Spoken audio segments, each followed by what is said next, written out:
Hello there, and welcome back to Moments with Jennifer Pixie.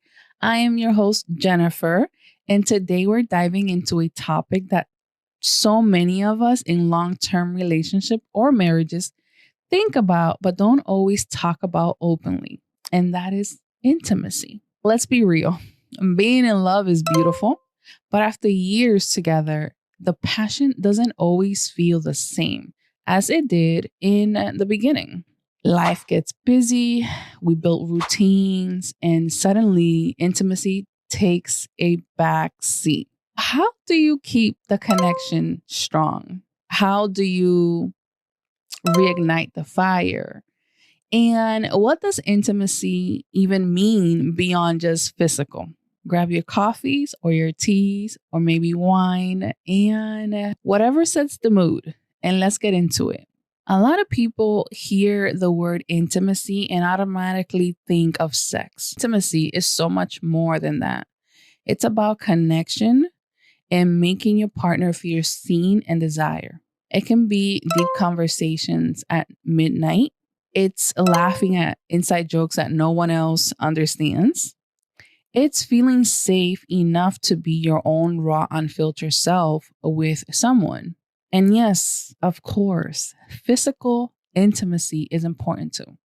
But if the emotional and mental connection fades, the physical part often follows. Let me ask you, when was the last time you and your partner had a moment of real intimacy? Not just we live together type of the feel deeply connected to one another type of shit. No. I'm talking about the real shit.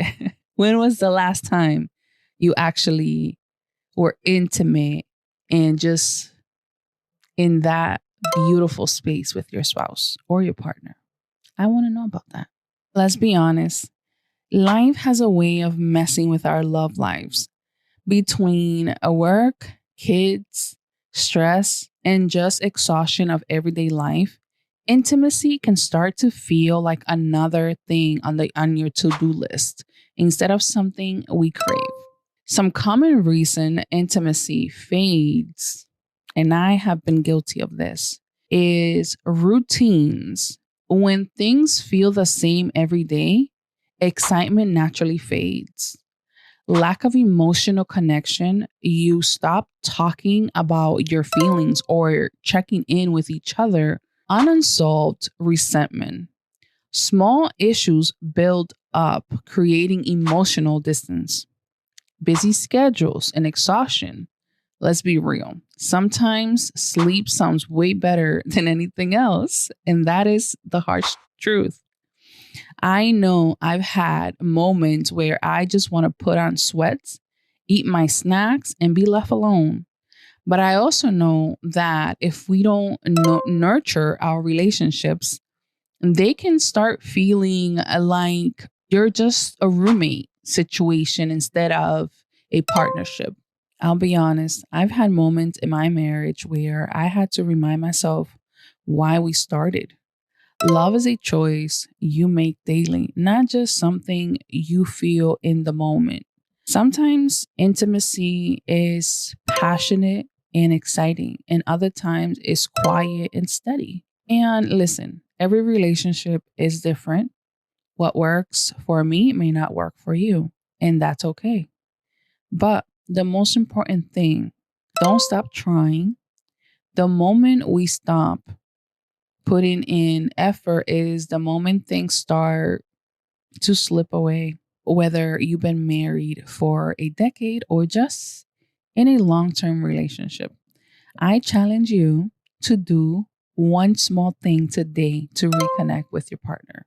Maybe that's a text, a touch, a deep conversation, or just looking at them a little longer than usual. Because intimacy isn't just about what happens in the bedroom. It's about what happens in the little moments every single day. That's a wrap on today's episode of Moments with Jennifer Pixie. If you enjoy this episode, make sure to subscribe, share, and send it to someone who may need to hear it. And tell me, What's one thing you do to keep intimacy alive in your relationship? Please DM me or drop a comment. I love to hear from you. Until next time, stay connected, stay in love, and most importantly, stay true to yourself. Bye.